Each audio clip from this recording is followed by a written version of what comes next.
19h45, la Barre Info Soir. Messieurs, dames, bonsoir et bienvenue à cette nouvelle session d'information du mercredi 14 juillet 2021. Cela dit, ouverture ce matin à l'hémicycle de l'Assemblée nationale de la deuxième session extraordinaire au titre de l'année 2021. C'est le président de l'Assemblée nationale, Seni Oumarou, qui a présidé la dite cérémonie. Le résumé avec Nafis Tzakou et Nasser Seydou.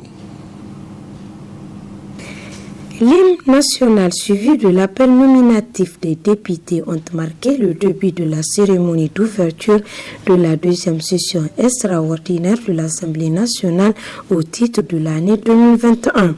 L'ordre du jour de cette session est d'une importance capitale car il repose sur la rectification de la loi des finances 2021 rendue nécessaire par la configuration de certains départements ministériels, la prise en charge de certaines dépenses supplémentaires, entre autres.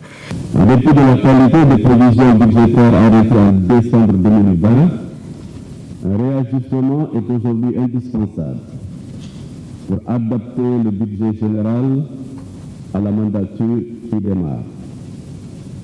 Il sera certainement nécessaire de revoir la répartition des précédentes allocations budgétaires consenties aux différentes missions de l'État et également tenir compte des contraintes de fonctionnement que connaissent certaines institutions. Quoi qu'il en soit, il nous faut travailler à plus de rationalité dans l'emploi des ressources publiques par une affectation encore plus judicieuse des crédits budgétaires. À cet égard, chers collègues, je sais pouvoir compter sur votre esprit de discernement et de responsabilité pour que l'examen du projet de loi portant première rectification de la loi de finances 2021 débouche sur des choix pertinents, permettant à l'État de bien fonctionner, tout en mettant en œuvre des mesures incitatives pour l'économie nationale. Cette session extraordinaire est une occasion de rappeler le rôle de la citoyenneté qui passe par la contribution financière au fonctionnement de l'État. Il est un devoir pour moi de vous rappeler, et à travers vous à tous nos compatriotes, que la citoyenneté passe par la contribution financière au fonctionnement de l'État. Pour sa part, la représentation nationale ne cessera jamais de le répéter. Il est coupable pour tout citoyen de se soustraire à l'impôt. Mais il faut cependant le reconnaître. Dans de nombreux cas, il revient à l'administration fiscale de créer les conditions d'une meilleure contribution du citoyen. C'est le lieu donc d'en appeler au gouvernement, afin que la restructuration de cette administration, entamée ces dernières années, se poursuive encore avec plus de fermeté, au besoin en lui octroyant les moyens matériels et financiers à la hauteur des résultats attendus. À cet effet, j'exhorte le gouvernement à poursuivre les réformes déjà engagées afin d'accroître le rendement de la fiscalité interne ainsi que celui de la fiscalité de force. Aussi, faut-il accorder une attention particulière au contrôle de l'administration fiscale dans tous les segments du tissu national. La modernisation des procédures de la télédéclaration et la facturation électronique de la TVA, comme le prévoit le document de programmation budgétaire et économique pluriannuel 2022-2024. À noter que les travaux en séance plénière reprendront le samedi 24 juillet 2021 avec comme ordre du jour le contrôle de l'action gouvernementale et questions d'actualité. Voilà, c'était la cérémonie d'ouverture de l'Assemblée extraordinaire. Toutes nos excuses pour la qualité sonore de cet élément. Le ministre de l'Enseignement supérieur et de la Recherche, professeur Mamoudou Djibo, PhD, a effectué une visite de travail à Maradi. Il a visité les universités publiques et privées pour constater de visu les conditions d'études et de travail. Il a également rencontré les partenaires sociaux qui sont les syndicats du secteur. Au terme de cette visite, PhD Mamoudou Djibo a tiré le bilan de tout ce qu'il a eu à faire à Maradi. On l'écoute.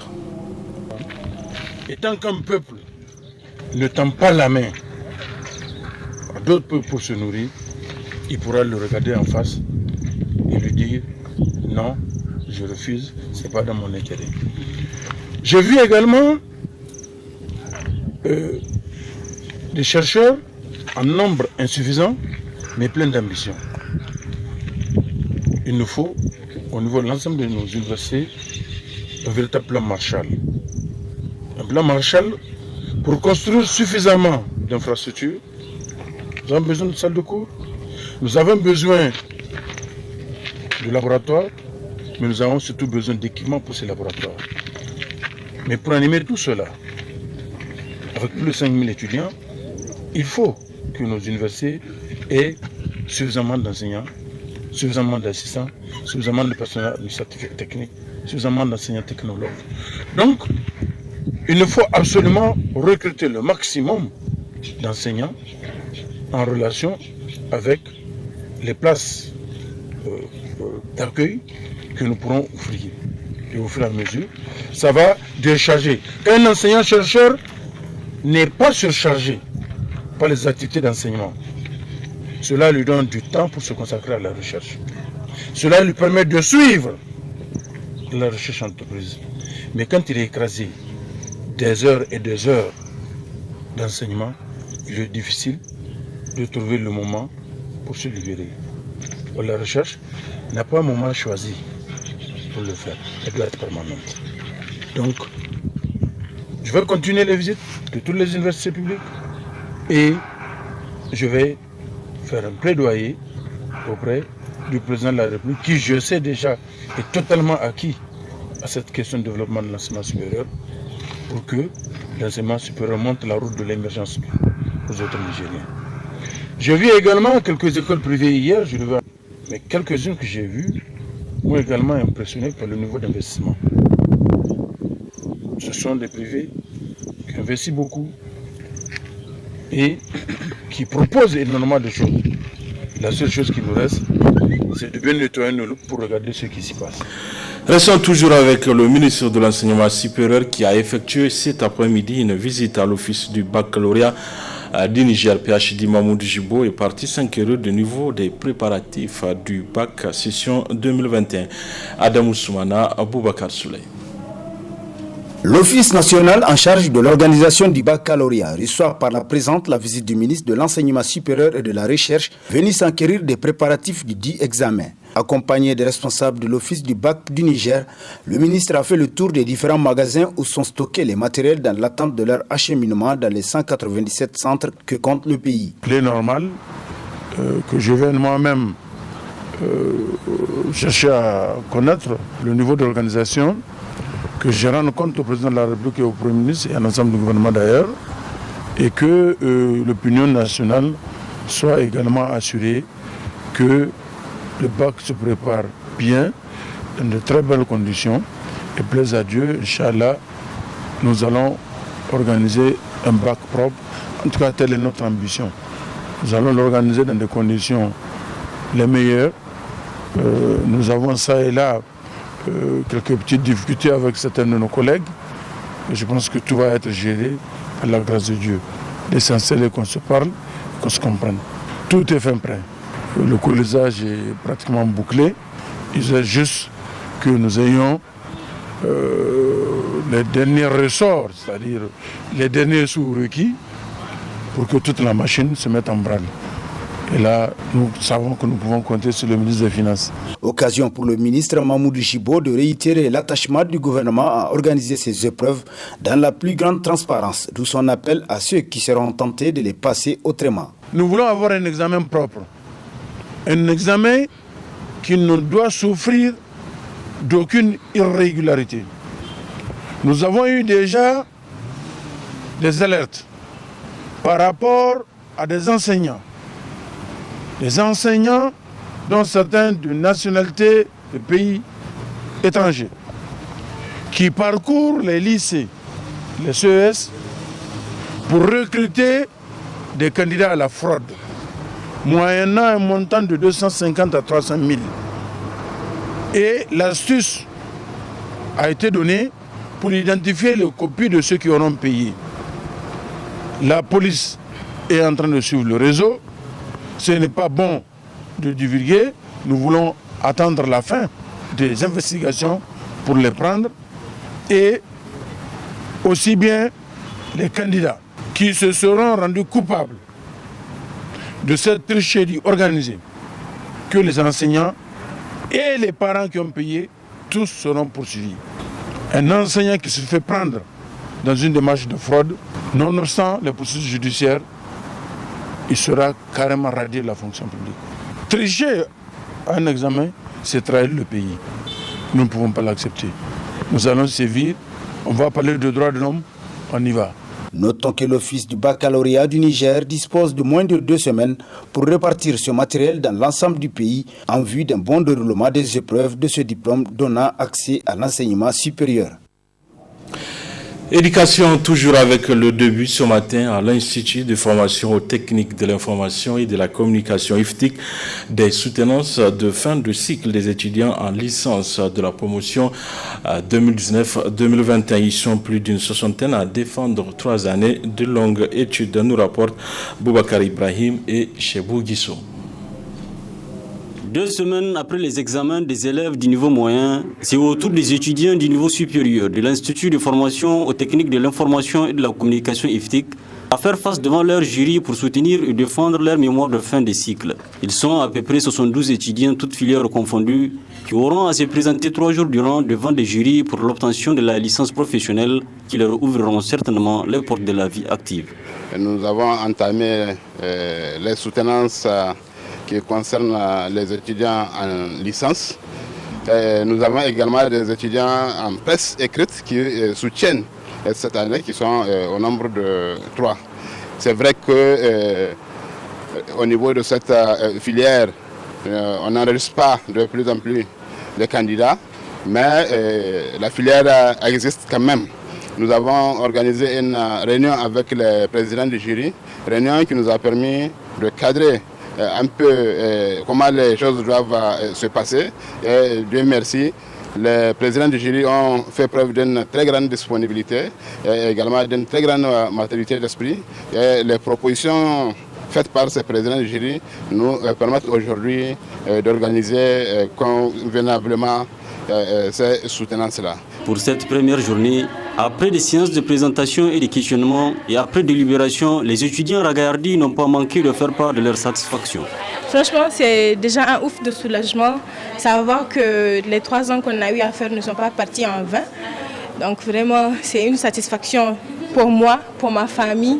Je suis très heureuse et très contente et fière aussi du travail que j'ai eu à fournir. Ouais, merci pour le soutien qu'ils m'ont apporté inconditionnellement et que Dieu les bénisse davantage. J'ai des sentiments de joie. Après 3 ans de dur labeur, aujourd'hui, Dieu merci, j'ai obtenu la récompense. J'ai eu le fruit de mon travail et je suis vraiment contente. J'ai dit merci à l'IFTIC, j'ai dit merci à tous ceux qui m'ont aidé de près ou de loin. À tous ceux qui m'ont aidé, je dis sincèrement merci, je dis vraiment merci de m'avoir accompagné tout au long de cette formation que j'ai finie. Il est important de rappeler que c'est grâce à tout le corps professoral à qui le DG n'a pas manqué d'adresser une mention spéciale que ces séances de soutenance ont eu lieu. L'IFTIC est une école de référence qui forme dans plusieurs domaines de compétences, notamment en journalisme, en documentation et en production. Changeons à présent de registre. L'escadrille militaire a abrité ce matin une cérémonie de passation de commandement à la tête de la 5e base aérienne de Niamey. Ainsi, le lieutenant-colonel Sidi Oumar Ka Ismaël Ka remplace le colonel Mokhtar Diallo Ibrahim au commandement de la 5e base aérienne en présence du chef d'état-major de l'armée de l'air. Le point avec Hamza Sakou et Sadou Doumi. La présente cérémonie qui réunit officiers, sous-officiers et aviateurs de la 101e base aérienne de Niamey vise à accueillir leur nouveau commandant de la dite base, le lieutenant-colonel Sidi Oumar Ka Ismaël Ka. Une cérémonie présidée par le colonel Salifou Menassara, chef d'état-major de l'armée de l'air. Le colonel Mokhtar Diallo Ibrahim passe ainsi le témoin au lieutenant-colonel Sidi Oumar Ka à la tête de la 101e base aérienne.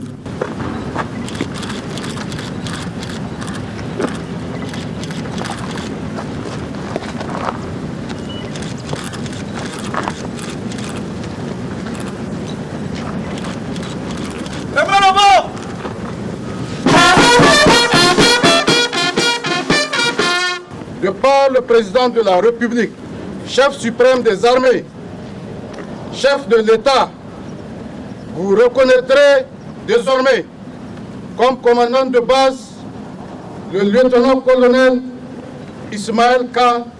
Sidi Oumar K. ici présent. Vous lui obéirez en tout ce qu'il vous demandera pour le bien du service, l'exécution des règlements militaires et l'observation des lois de la République. Marié et père de 4 enfants, le lieutenant-colonel Sidi Oumar K. Ismaël K. est né le 2 septembre 1977 à Niamey. Formé à l'école royale de l'air de Marrakech, Maroc, breveté pilote de transport, 4100 heures de vol, le lieutenant-colonel Sidi a fait un cursus académique militaire exceptionnel de 1998 à 2003.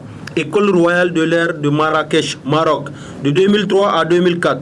École de spécialisation de transport à Kenitra, Maroc, 2009. Cours de perfectionnement à Pékin, Chine, 2003. Cours d'officier d'état-major à Nairobi, Kenya, 2014. Cours d'état-major à Bruxelles, Belgique, 2007 à 2019. École de guerre allemande.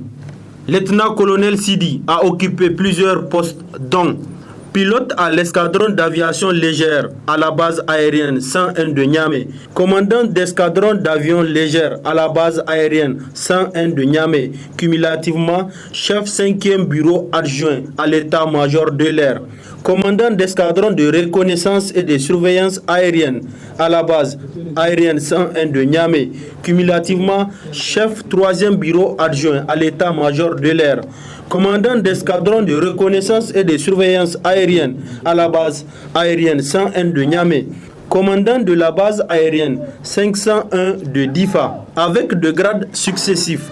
1er octobre 2001, sous-lieutenant.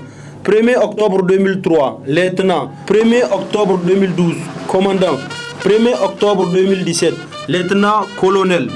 Le lieutenant-colonel Sidi est doté d'expérience professionnelle et opérationnelle à l'extérieur tout comme à l'intérieur du pays. Lieutenant-colonel Sidi Oumar a été plusieurs fois décoré. Chevalier dans l'ordre national du Niger, chevalier dans l'ordre du mérite du Niger, croix de la veillance avec palme, médaille onusienne de maintien de la paix, Libéria, médaille nationale du théâtre des opérations extérieures, Libéria, médaille CEDEAO pour la MISMA, médaille de la mission de la force multinationale mixte. Outre les langues nationales Hausa et Zarma, le lieutenant-colonel Sidi Oumar K. parle et écrit aussi le français, l'anglais et l'allemand. Dans quelques jours, la communauté musulmane du monde va célébrer l'Aïd el-Kébir ou fête de moutons, fête à l'occasion de laquelle certains musulmans font recours aux prêts bancaires pour s'acquitter de ce devoir que dit la religion musulmane par rapport à ces prêts, suivant Cheikh Boubacar Sédou Touré. Nous sommes dans un mois sacré, faisant partie des 4 mois d'Allah, qui est le mois de Zulhijjah, et dont on l'appelle aussi le mois de Tabaski ou le mois du Hajj. Donc les bienfaits sont multipliés autant de fois par Allah subhanahu wa ta'ala, et nous devons faire vraiment beaucoup de bonnes actions. Et parmi vraiment l'importance de ce mois, il y a l'immolation des moutons, tout ce qu'on a comme vraiment, si c'est le mouton, si c'est la chèvre, et ceux qui doivent vraiment immoler leurs moutons ou leurs bêtes, c'est ceux qui ont le moyen. Ceux qui ont le moyen, il faut être d'abord musulman, il faut être vraiment un bon pratiquant, et vraiment, c'est eux qui ont le moyen, et celui qui a le moyen, c'est lui qui doit faire vraiment ce sacrifice. Prenons l'exemple, nous avons beaucoup de pauvres autour de nous. Vous pouvez trouver un seul individu qui peut vraiment immoler 20, 30 moutons pour qu'on dise que tel a immolé autant de moutons. Donc ça, c'est pas à cause d'Allah.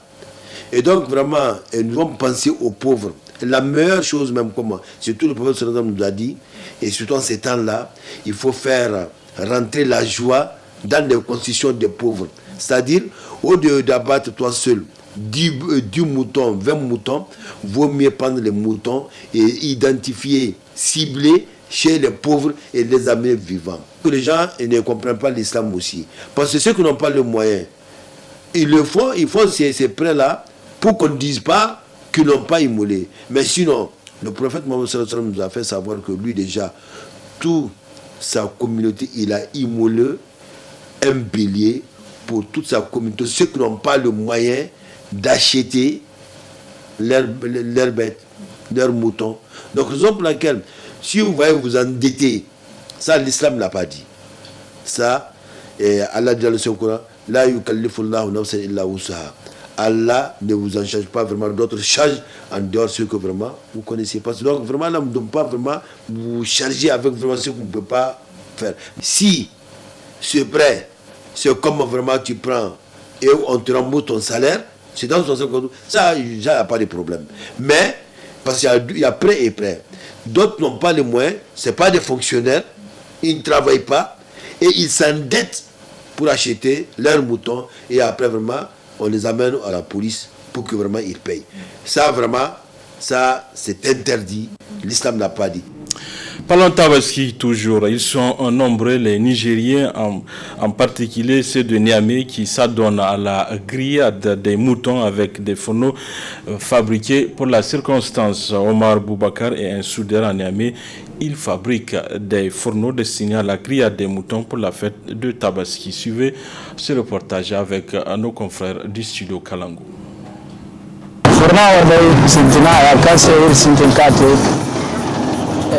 Maintenant fo ay feji fo ka ay gicimsi ay no ay gork sinian sey mo tonirsi fejo comme tourni go tononda kal wikir kambu fejo manni erne gisi kal fejo fum après no bor fo cabay se ka ir soudere o don dirte fema kay gidan charbon abisa to ino jiro kam bare ingno irne sintin manna wayno furnay kalkal yanno feji hakku won gono i woy won gono feji hink won gono itaci won gono député yanka ka dai ne soje yanka ka dai commerçant yan boren gari nin igini ce igine se nim disinga se feji woy woni to bi fo dai erdu commande follan ne wo mali bor fo anenga konda bamako bor fa de feji woy woni anenga ga koy ka ha karai do hali konda zamno de ni ngai wo ngai sabai lalle borkul kan dai mannam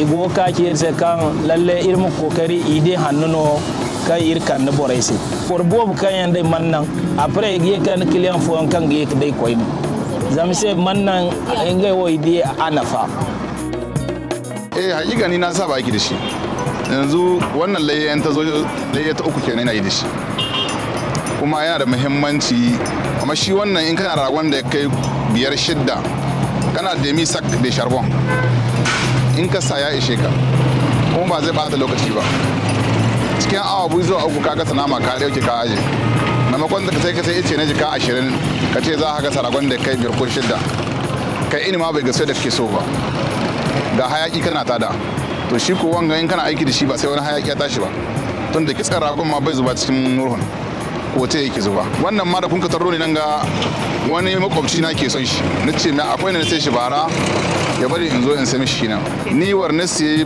ban sake siya ba tunda abu na wanda ba na shekara abu guda 3 na ba yana ai maka shekara 10 kana aiki da shi da ka kare dai ka sai ka aje wuri na kwarai in lokaci ya kai yadda ka aje shaka za ka dauko shi ba wani abu zai yi ba yanzu mun wanda gare shi kenan. Voilà, la chronique juridique d'aujourd'hui porte sur la comparution sur reconnaissance préalable de culpabilité, un thème qui vous sera développé par Maître Moustapha Amadou Niabé Maman. Bonne réception.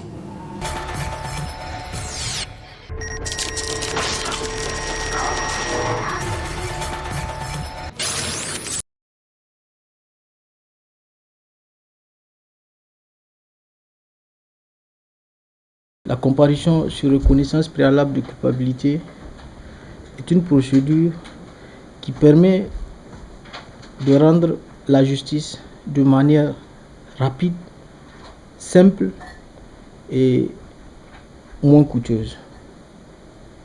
Toutes les fois où une personne reconnaît les faits qui lui sont reprochés, eh bien on dit sur sa demande ou sur la demande du procureur de la République, à condition que l'infraction pour laquelle la personne est poursuivie soit punie d'une peine inférieure à 10 ans. Ça, c'est la première condition. La deuxième condition, c'est qu'il ne faut pas que la personne soit un mineur. Donc, relativement à la peine, une peine inférieure à 10 ans. Quant à la personne, il faut que la personne soit un majeur sur le plan pénal. Donc, c'est cette personne qui est âgée de plus de 18 ans. Si le procureur décide de faire application de cette procédure, soit sur sa demande, parce qu'il a aussi cette possibilité de faire la proposition à cette personne qui, en réalité, s'est déjà amendée. Parce que, comme on a l'habitude de le dire, une faute avouée est à moitié pardonnée. Voilà une personne qui reconnaît avoir commis l'infraction, qui donne les détails nécessaires pour cette commission de l'infraction. Eh bien, on dit le procureur de la République peut décider de son propre chef de lui faire la proposition. Donc, il faut comprendre qu'à ce stade, on n'est pas encore à une décision devenue définitive. Ça reste une proposition de peine. Là, la personne qui a reçu cette proposition, eh bien, a cette possibilité d'accepter ou de refuser. Et on dit aussi que la personne peut demander un délai de 3 jours pour réfléchir sur la peine qui lui a été proposée. La deuxième situation, c'est que une personne qui reconnaît les faits qui lui sont reprochés, qui se retrouve dans les deux conditions que nous avions citées ci-dessus, peut demander au procureur de la République de lui faire le bénéfice, de lui donner le bénéfice de cette procédure, qui permet de juger de manière rapide. Eh bien, pour le déroulement de la procédure, le procureur lui fait d'abord un résumé des faits qui lui sont reprochés, la qualification pénale, les faits en tant que tels, et le procureur lui fait une proposition de sanction, une proposition de peine. Là, ce qu'il faut aussi souligner, c'est que c'est une procédure qui demande à ce que la personne soit assistée par un conseil. Si la personne a les moyens, si la personne a déjà son conseil commis par lui-même, par ses soins ou par ses parents, eh bien, le procureur en prendra acte. Si la personne n'a pas les moyens, eh bien, on dit le président du tribunal, de la juridiction qui va connaître l'affaire, sera appelé à lui désigner un conseil commis d'office. La seule exception, on dit, c'est quand la personne poursuivie renonce de manière non équivoque à cette assistance. Parce que l'objectif étant de mieux conseiller la personne pour que la personne ne soit pas lésée. Parce que seuls les avocats, ou disons les avocats, sont à même de comprendre si une peine est juste ou pas, au regard des faits de l'espèce. Eh bien, on dit, la personne sera conseillée, sauf si la personne décide de renoncer. La peine proposée par le procureur de la République, on dit, ne peut être supérieure, je dis bien supérieure, à la moitié de la peine d'emprisonnement en cours. Le procureur de la République peut décider de son chef de faire assortir l'intégralité de cette peine proposée ou une partie de cette peine proposée par une peine d'emprisonnement assortie du sursis. Au-delà de la peine d'emprisonnement, il y a aussi une peine d'amende. Et là, le législateur nous dit, cette peine d'amende ne peut être supérieure au montant de l'amende encourue, ni inférieure à la moitié de cette amende. Donc, la loi a vraiment bien encadré cette procédure de telle manière qu'il y a une proposition qui a été faite, mais cette proposition doit rester dans les termes de la loi. Parce que j'expliquais tantôt que la peine d'emprisonnement ne peut être supérieure à la moitié de la peine encourue. Si c'est de l'amende, ça ne peut être supérieur au quantum de cette amende, ni inférieur aussi à la moitié de cette peine d'amende. Eh bien, après cette proposition, si la personne décide d'accepter directement la peine qui lui a été proposée, eh bien, le procureur de la République signe avec cette personne ce qu'on appelle un procès verbal de reconnaissance préalable de culpabilité. On signe un procès verbal où on fait démontrer d'abord, on explique la qualification, les faits d'abord pour lesquels la personne a été poursuivie, la qualification juridique donnée par le procureur de la République, la peine proposée, d'abord la peine encourue pour l'infraction, et puis le procureur revient pour donner la peine proposée. Et là, si la personne décide de donner son accord sur le champ, eh bien, la mention de cet accord va mentionner sur le procès verbal. Et les deux parties signent le dit procès verbal avec le conseil, soit désigné par la personne, soit commis d'office. Eh bien, là, si la personne n'a pas de conseil, elle peut décider de renoncer de manière non équivoque à l'assistance d'un conseil. Eh bien, dans ce cas, si le procès verbal a été signé, on dit, au-delà du procès verbal, il faut que le dit procès verbal soit entériné par un juge. Donc là, on renvoie le dossier à un juge, à une audience. Le jour même, s'il y a une audience en cours ou le jour le plus proche, on fait enrôler le dossier. S'il y a une partie civile dans la procédure, on fait appeler cette partie civile pour lui expliquer que voilà ce sur quoi le procureur s'était entendu avec la personne poursuivie. Voilà la peine qui lui a été proposée. Voilà l'acceptation de cette peine. Eh bien, qu'est-ce que la personne a dit par rapport à ses intérêts civils? C'est extrêmement important. Parce qu'une partie civile n'a rien à voir avec la peine d'emprisonnement qui lui a été proposée, qui a été proposée à la personne poursuivie. Certes, c'est elle qui a été directement souffert de l'infraction, mais pour ce qui est de la peine, c'est du ressort du ministère public. La partie civile est là pour préserver ses intérêts civils. Eh bien, on va appeler cette partie civile pour se prononcer sur ses intérêts civils. Quand le dossier arrivera à l'audience, le président de l'audience va vérifier la réalité des faits. Qu'en est-il des faits? Est-ce que les faits existent? Après cette vérification, le président va vérifier la qualification juridique donnée par le procureur de la République. Eh bien, après cette qualification juridique, le président va vérifier la peine qui a été proposée. Parce que, comme je le disais, tout doit rester dans les limites de la loi. Si tout est OK, eh bien, il revient au président maintenant de demander à l'audience est-ce que la personne poursuivie accepte cette transaction pénale. Eh bien, si la personne accepte, là, le président va juste constater cette transaction et homologuer ça. Mais si la personne refuse à l'audience d'accepter cette proposition, eh bien, le président, disons, va rejeter cette demande de transaction pénale. Ou l'autre situation, c'est que le président peut de lui-même constater que les conditions qui doivent être remplies pour que cette transaction ait lieu ne sont pas là, eh bien, le président peut de lui-même rejeter cette transaction pénale.